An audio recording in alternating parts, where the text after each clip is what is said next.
Assalamualaikum warahmatullahi wabarakatuh. Kali ini kita akan belajar tentang salah satu tahapan praproduksi, yaitu tentang analisis ide cerita.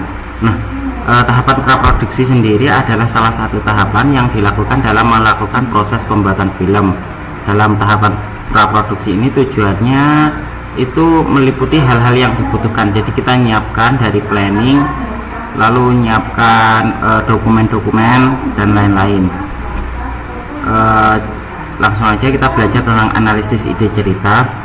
Ketika kita sudah mendapatkan sebuah ide, lalu kita tuangkan ke sinopsis.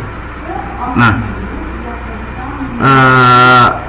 jadi setelah tahapan tersebut kita bisa nggak sih melakukannya, membuatnya, kan udah dari ide, setelah itu diterapkan di ini sinopsis, setelah itu ke kerangka, dan pada akhirnya pada naskah. Setelah naskah jadi, kita melakukan analisis gimana nanti eksekusi dalam pembuatan filmnya. Setelah itu kita bisa ini ya, dalam pembuatan sebuah cerita untuk film kita harus menentukan langkah terhadap seperti apa sebuah film itu dibuat.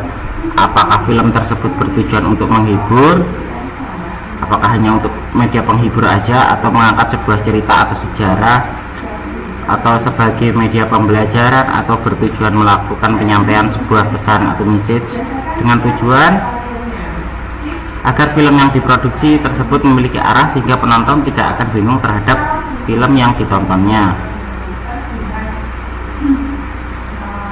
Yang kedua, kita harus sudah siap mempersiapkan naskah dan skenario film. Setelah itu, penulis naskah dapat melakukan persiapan berdasarkan cerita yang dibuat, kemudian naskah disusun. Setelah itu membuat breakdown acara, dan yang ketiga adalah melakukan perekrutan kru film. Jadi udah mulai melakukan perekrutan. Di sini yang dibutuhkan ini perekrutan kru untuk masing-masing departemen. Jadi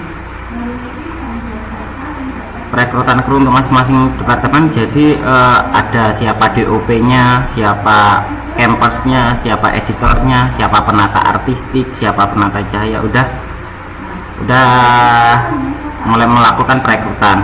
Setelah perekrutan diseleksi, lalu menentukan kru, memilih kru, dan yang terakhir adalah menyusun tim produksi. Nah, tim non artistik seperti produser juga harus sudah ada, eksekutif produser, line producer. Tapi ketika kita membuat sebuah film karya yang normal, maksudnya normal itu dalam artian pengen buat film aja tanpa melakukan ini, bisa. Hanya saja nanti kalau ada itu bakal lebih memudahkan. Ini tadi yang saya sebutkan.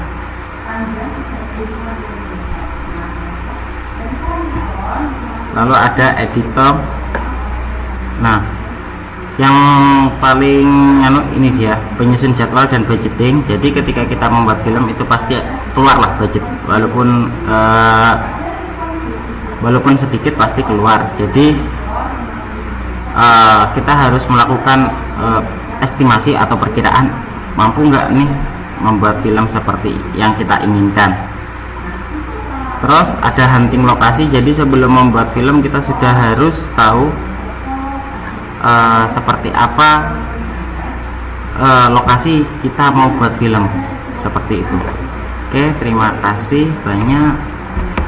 Tetap jaga kesehatan, tetap jaga semangat belajar. Wassalamualaikum warahmatullahi wabarakatuh.